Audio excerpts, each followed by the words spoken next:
and make the audience feel the way that he feels.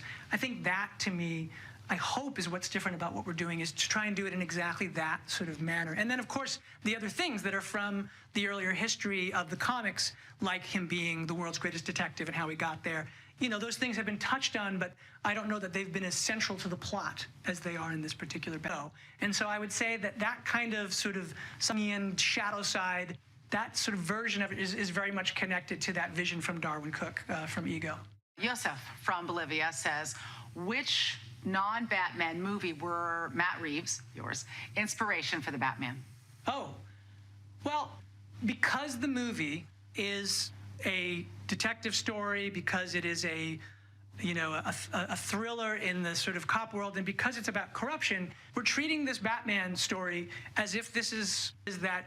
As I said, Batman doesn't have this sort of the ability to have sort of super heroic powers. He just has super heroic focus and super heroic drive.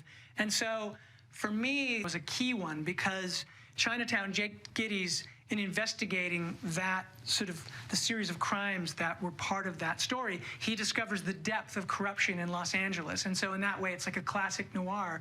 And that's very much this series of murders that Batman is investigating are very much in that mode. So Chinatown was a really big one. And that idea of that kind of gritty, flawed, this humanity of it, that was very much inspired by those kinds of movies, by like French Connection and other sort of cop movies like that. I would say even a movie like Taxi Driver, the description of a place, and very much getting inside of somebody's head. And I guess a lot of really sort of 70s street grounded stories. So, Matt, one of the exciting things about the Batman as a character is that he's so layered and so kind of intense that you can dip into his life at different points, and none of these different characters, these different iterations of the Batman or Gotham or the entire kind of Batman universe as it was, will tread on the ground that others have already covered. Oh, totally. I mean, for me, that's exciting. Like the idea of the history of Batman, like just the idea of the act going to be doing the